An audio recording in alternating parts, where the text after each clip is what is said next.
Chapter 2 of Obligations and Contract, Nature and Effect of Obligations.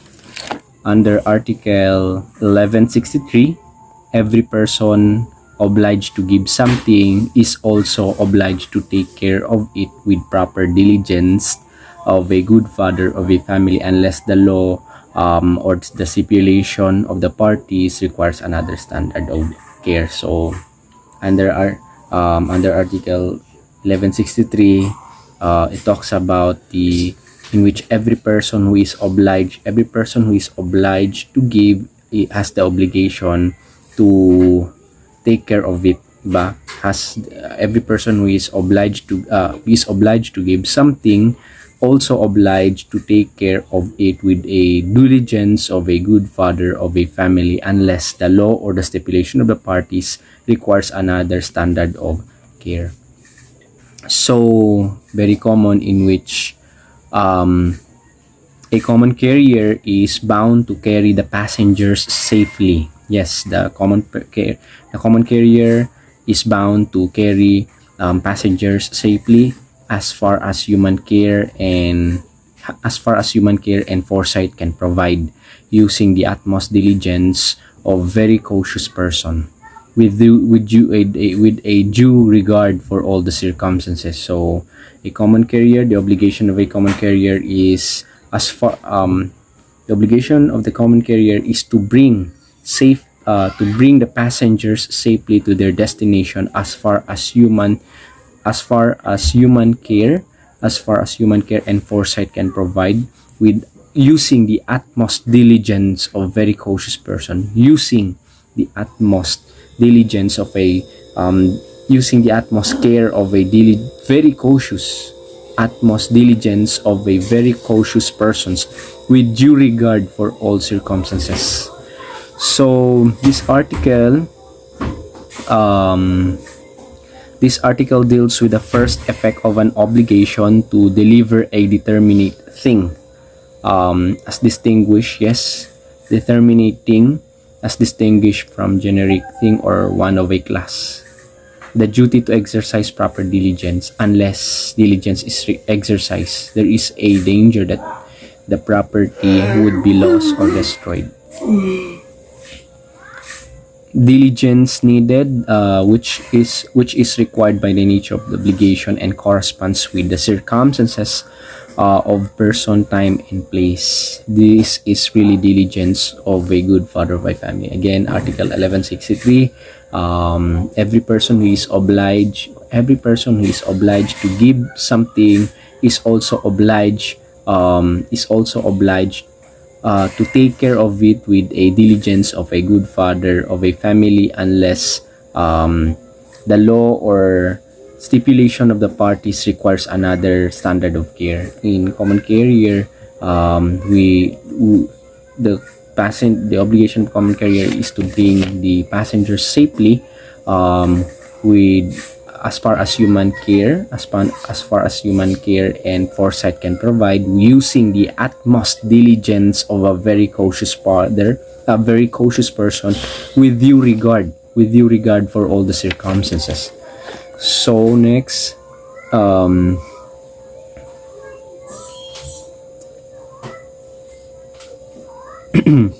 in this case, Ronquillo et al. Versus Singson, wherein a man ordered a 10-year-old boy, Jose Ronquillo, to climb a high and rather slippery santol tree. Yes. So here, a man ordered a 10-year-old boy, Jose Ronquillo, to climb a high tree and rather slippery santol tree. High and rather slippery tall tree, with a promise to give him part of the fruits. So, and then the story here was the boy was killed in the act of climbing. So therefore, the person who obliged Jose Ronquillo, a 10-year-old boy, to climb the tree is liable for the death of the 10-year-old boy. He did not take due care to avoid a reasonably unforeseeable injury to the 10-year-old boy. The tree was a treacherous one and a veritable trap.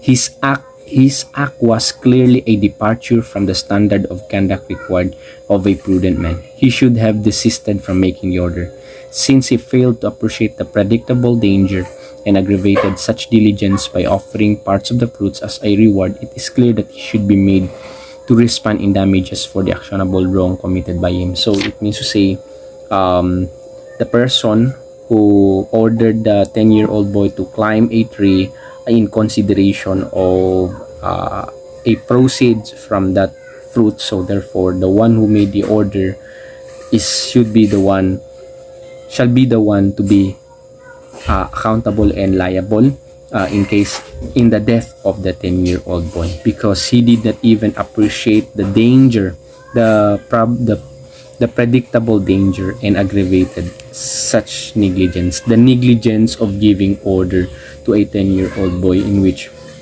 10-year-old boy is not that skillful to climb a tree.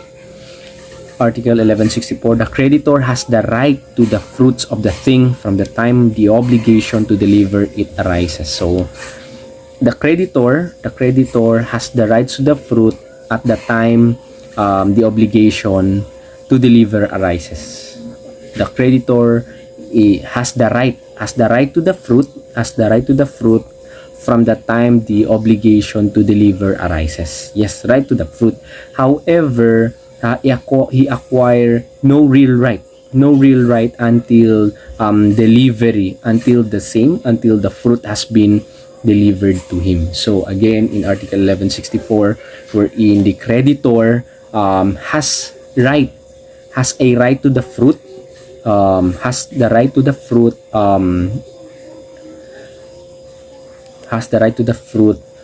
the time the obligation to deliver arises. So that is only a personal right. The right to the fruit, arises from the obligation to deliver. However, there is no real right over the fruit until it was delivered to him. So how is that? When creditor is entitled to the fruits, A is obliged to give B on December 3, 2004 a particular parcel of land. So A is obliged to give B on December 13, 2004. Before December 3, A, the creditor, has no right over to the fruits, or has no rights. Before December 3, has no rights. But after December 3, there is already the obligation to deliver. So therefore, the creditor has the right to the fruits, entitled to the fruits. But the fruits and land are actually or constructively, but if the fruits and the land, parcel of land, are actually or constructively delivered on December 14, so B becomes owner of said fruits and land only from the said date. So it means to say, the creditor will be entitled already to the fruits of the land,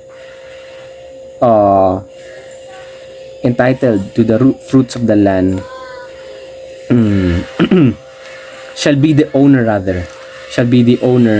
at the time of the delivery. So again, before December 3, the creditor has no right before December 3, because in the contract it is December 3, 2004. So before December 3, the creditor has no rights yet. But after December 3, the creditor has already the rights to the fruit. Has the right to the fruit, only the personal right. But on December 15, fruits and the parcel land were actually or constructively brought before the creditor. So from December 15, on December 15, the creditor is now becoming the owner. Is now the owner of the fruits and the land. So he has already the real rights. So between December 3 and 15, the creditor has only the December 3 December 3 is the contracted date. December 15 is the delivery date. So again, Article 1164, wherein 1164, yes, the creditor has the right to the fruits, as the obligation to deliver arises. Yes. So therefore, after December 3, he has the personal right. He is already entitled to the fruits. But December 15 is the delivery date. The creditor has now the real right over the fruits upon the delivery of the fruits and the parcel of land. So between the December 3 and December 15, the creditor has only the personal right wherein enforceable against the debtor only. So personal right is a right of the creditor against a debtor, against only a specific person, That is why personal right is also known as jus in personam, or jus in personam, only a power or a power to demand by one person against another person. So therefore, personal right is only demandable to another person only. So the creditor can only demand it from the debtor. But from the date of delivery of the fruit and the parcel of land, the creditor is now becoming the owner of fruits and the parcel of land. So at the same time, he is already acquiring the real right. What is the real right? Real right is a power over a specific thing, like right of ownership or possession, and is binding the whole world. Okay, that's the difference between personal right and real right. In personal right, that is only a power to demand a person.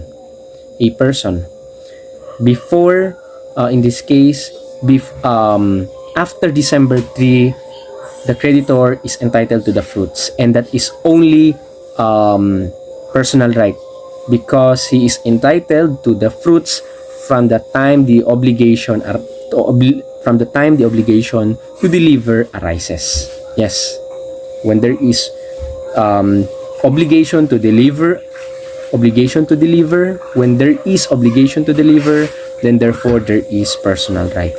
But there is already actual or constructive delivery, the creditor becomes the owner already.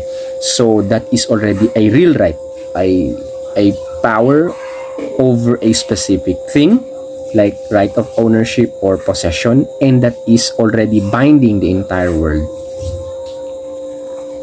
So in the case of purchase of land, for example, before the land is delivered, the proper remedy of the buyer, since he is not yet the owner, yes, in purchasing of land,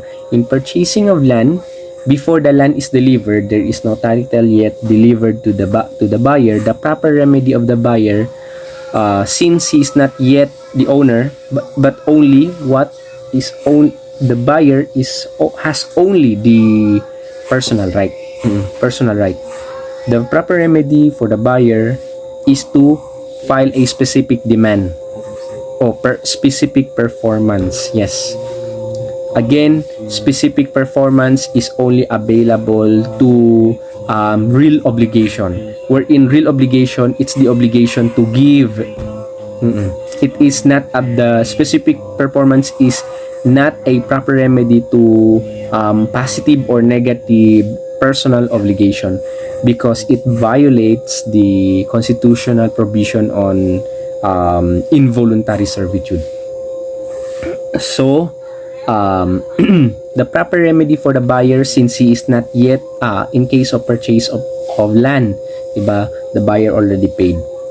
So he, from the time the payment, the buyer has already the personal right, a right over or enforceable against the seller only.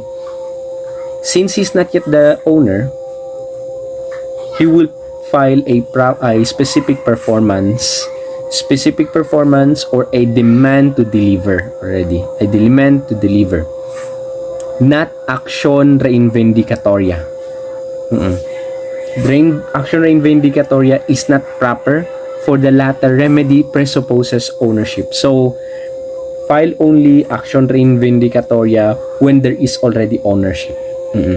When you owned already a particular land, and that's the time, or when you are already in actual or as the right of ownership over a thing, that's the time an action reivindicatura is applicable as a remedy when it comes to recovery. But since the buyer in this case is not yet the owner, he has only the personal right, so the proper remedy is to file a specific performance. Now, these are kinds of delivery. Take note that the tradition or delivery transfer ownership, it is only through tradition or delivery that transfer ownership. Other than that, it can be prescription, donation, succession. Yes. So here, as a consequence of certain contracts, it is not agreement but tradition or delivery that transfer ownership. When it comes with contracts, it should be tradition or delivery that transfer ownership. So what are those kinds of delivery? The very first is the actual delivery. That is the physical delivery or tradition. Tradition, actual delivery, the physical changes or the physical transfer rather. Property changes hands. If A sells B a fountain pen, then the giving of A to B the fountain pen is already the actual delivery, the package, diba? We are actually handing it to the buyer, so that is the actual delivery. But there is also constructive delivery, wherein the physical transfer is implied. Because the thing is an immovable, a land, a building, it cannot be carried. Okay, that is why constructive delivery. What are those kinds of constructive delivery? The very first is traditio symbolica, traditio longa manu, traditio brevi manu, traditio constitutum possessorum, and tradition by the execution of legal forms and solemnities. The very first is traditio symbolica. The very common of traditio symbolica, it's the or the symbolical tradition. It's the giving of keys of a bodega. The key, hand the key. Yes. How about that is traditio symbolica? The key there, the key is the symbol of transfer of a bodega, diba? A warehouse. You cannot carry the warehouse. So therefore, in order to transfer ownership of a warehouse, it is only the use of a key. Next, traditio longa manu. It's delivery by mere consent or pointing out to an object. Yes, it's to point out an object. Traditio longa manu. Traditio brevi manu, delivery by the shorthand.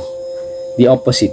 It's pointing of traditio longa manu. It's the pointing of hand, like extending the hand, pointing out the car, which is the object of the sale.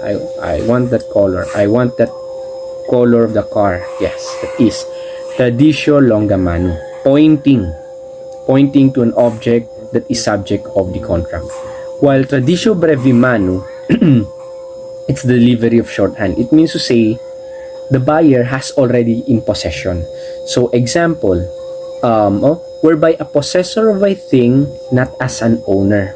Possessor of a thing, not an owner, but becomes the possessor as owner.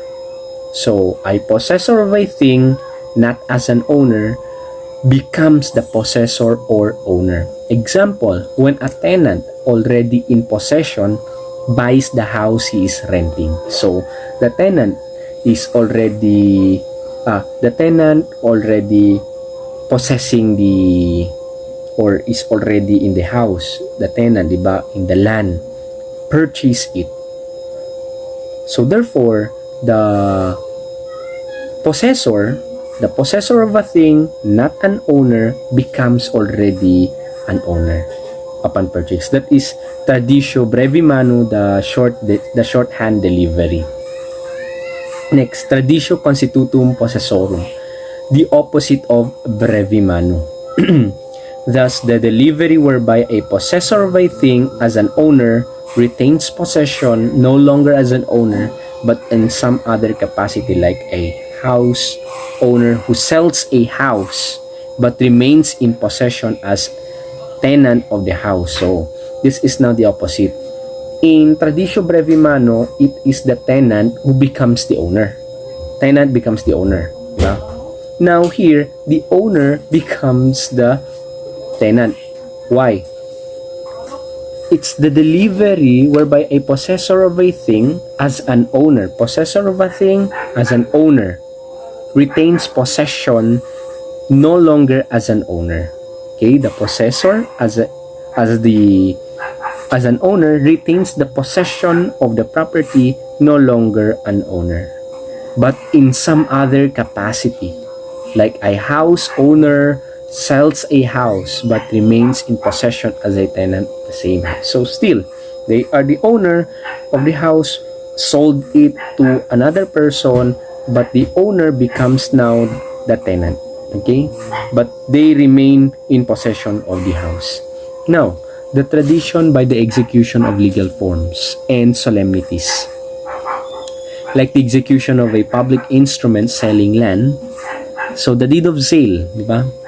Handing of the deed of sale, execution of legal forms and solemnities, like the execution of public instruments selling land.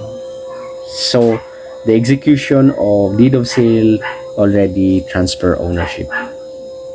Note, a sale which is simulated or even a genuine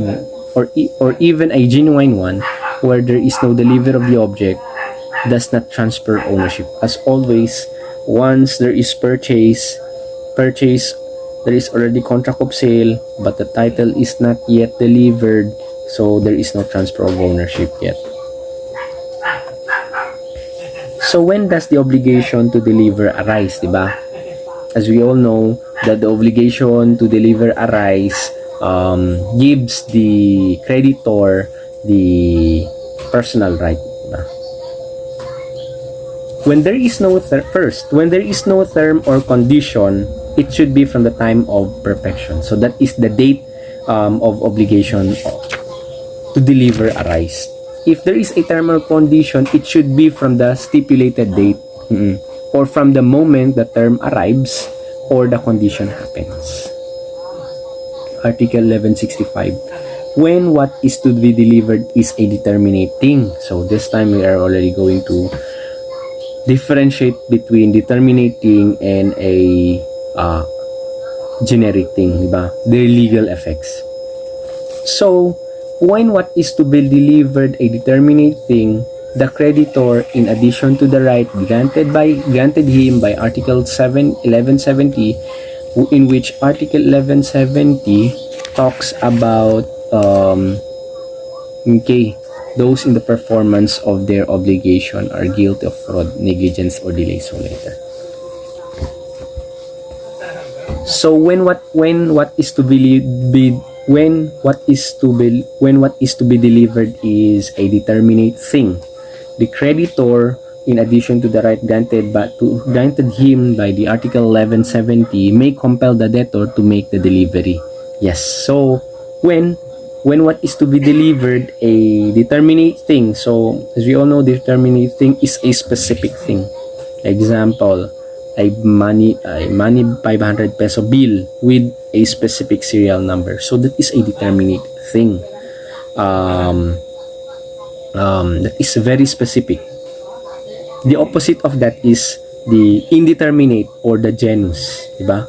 As a general rule, the extinguished or the destruction of determinate thing without the fault of the debtor extinguishes the obligation already.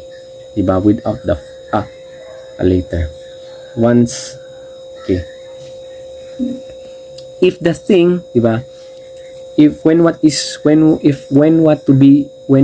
is to be delivered is a determinate thing, the creditor, in addition to the right granted him by the Article 1170, may compel the debtor to make the delivery. If the thing is indeterminate or generic or genus, he may ask that the obligation be complied at the expense of the debtor. So the creditor may ask the debtor to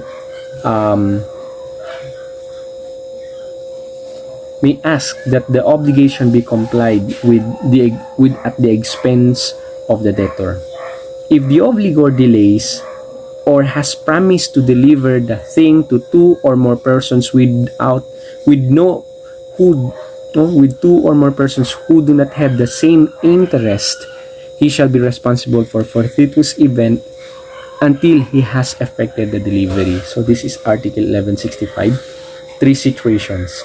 The very first situation is that when what is to be delivered is a determinate thing, the creditor, in addition to the right granted him by the Article 1170, may compel the debtor to deliver the thing, to make a delivery.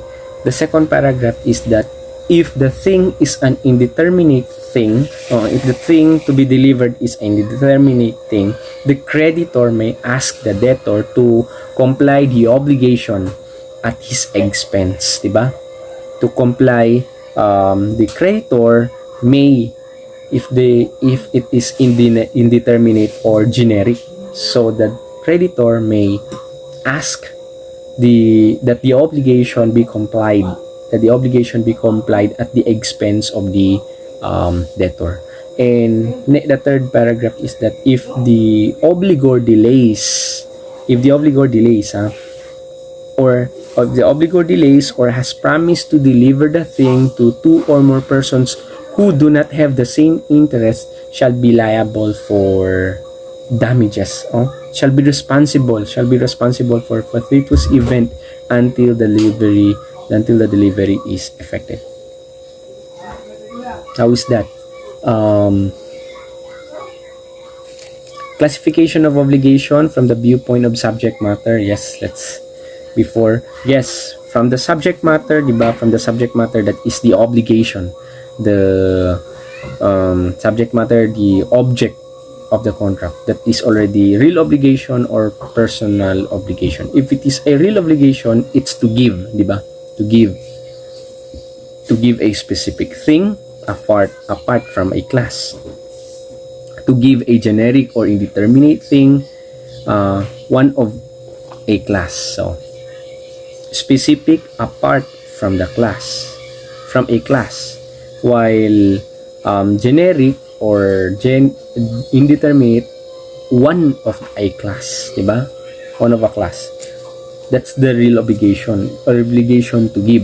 While the personal obligation, it's the obligation to do or not to do, diba? The positive or negative. Specific or determinate things. Okay, this time we are to differentiate. A thing is said to be specific or determinate when it is capable of particular designation. Specific or determinate thing is capable of determination, or particular designation rather, is capable of particular designation. Example, this car. Yes, this car. The car owned by A on September 12, 2005. So that is very specific, particular designation, with a particular designation. The car with plate number of 1814 series 2005. So specific plate number. Next, this particular picture of Maui in my notebook. Okay, so that is particular picture of Maui in my notebook.